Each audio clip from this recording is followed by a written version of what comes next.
Hello friends, तो कैसे हैं आप सब। आज मैं बात करूंगा हाल ही में संपन्न हुए स्टार्टअप महाकुंभ को लेकर, जो शुक्रवार को दिल्ली में आयोजित हुआ।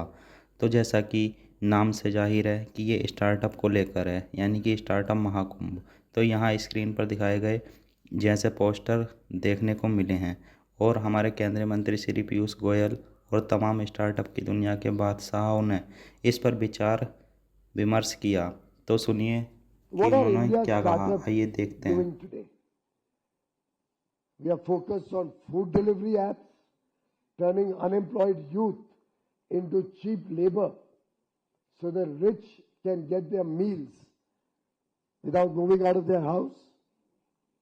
And against that, what does a Chinese startup do?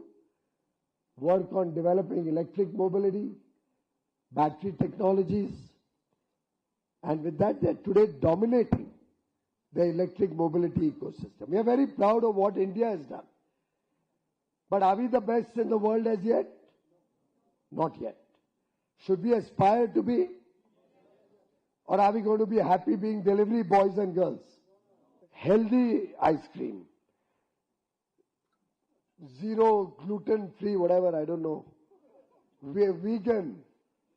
ये सब शब्द लगा के अच्छी पैकेजिंग करके हम स्टार्टअप बोलते हैं अपने आप को। ये स्टार्टअप नहीं है, ये एंटरप्रेन्योरशिप है, ये बिजनेस है। दूसरी तरफ सेमीकंडक्टर्स में ग्रोथ हो रही है, आर्टिफिशियल इंटेलिजेंस खुद की अपने देश की बन रही है लोगों की। They are investing heavily to become self reliant, building chips, AI models which will prepare the nation for the future. Bharat ने क्या करना है? आइसक्रीम बनानी है या चिप्स बनाने हैं? उसके लिए हम सबको हिम्मत करनी पड़ेगी। पीयूष गोयल के इस बयान पर कई भारतीय स्टार्टअप कंपनियों के मालिकों और उद्यमियों ने रिएक्शन दिया है। भारत पे के फाउंडर रहे अशनीर ग्रोवर ने एक्स पर लिखा कि अगर भारत में किसी को रियलिटी चेक की जरूरत है तो वह भारत के राजनेताओं को है।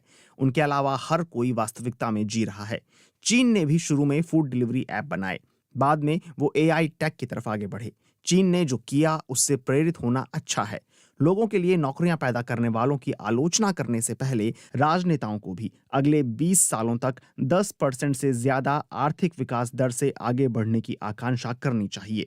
क्विक कॉमर्स प्लेटफॉर्म ज़ेप्टो के सीईओ आदित्य पालीचा ने लिखा कि भारत के उपभोक्ता स्टार्टअप्स की आलोचना करना आसान है, खासतौर से जब आप उनकी तुलना चीन और अमेरिका से कर रहे हों।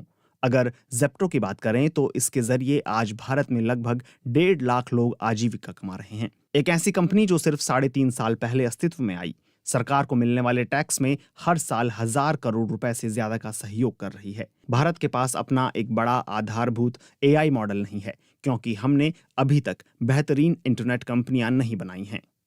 शादी.com के फाउंडर अनुपम मित्तल ने लिखा कि पिछले कुछ महीनों में कुछ ऐसी डीप टेक कंपनियों से मिला हूं जिन्होंने मुझे चौंका दिया है। एआई, स्पेस टेक से लेकर मटेरियल साइंस तक भारत के उद्यमी दुनिया को चुनौती देने के लिए तैयार हैं, लेकिन विकास और व्यवसायीकरण के लिए तंत्र की कमी है। फाउंडर ज्यादातर काम कर सकते हैं, लेकिन सब कुछ नहीं। हालांकि ओला कंपनी के सीईओ भविश अग्रवाल ने पीयूष गोयल के बयान से सहमति जताई और लिखा कि मैं पीयूष गोयल जी के बयान से सहमत हूं। स्टार्टअप समुदाय को आत्मचिंतन करना चाहिए कि हम कंज्यूमर टेक कंपनी ही क्यों बना रहे हैं।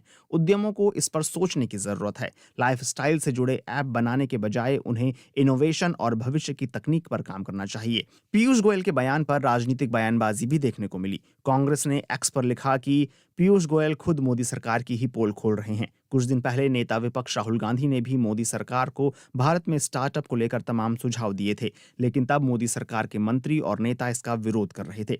वहीं कांग्रेस के इस आरोप पर पीयूष गोयल ने ये कहकर जवाब दिया, मुझे पूरा विश्वास है कि जो लक्ष्य कल रखे हमने, एक तरफ कि स्टार्टअप का इकोसिस्टम अब बड़ी ऊंचाइयों पे जाएगा, और मैं समझता हूँ एक इंस्पायर करने का कोशिश की गई थी, बजाय के जो कुछ लोगों ने उसको विवादित ढांचे में डालने की कोशिश की। पर स्वाभाविक है, कांग्रेस वालों ने तो सोचा भी नहीं था कि कभी स्टार्टअप इकोसिस्टम को प्रोत्साहन दे। कभी आपने सुना था कांग्रेस को, किसी ने भी कांग्रेस से सुना था कि स्टार्टअप की चिंता की हो, उसको बढ़ाना। तो मेरे प्यारे भारत के प्यारे युवा, इस पर क्या कहना चाहेंगे आप? धन्यवाद।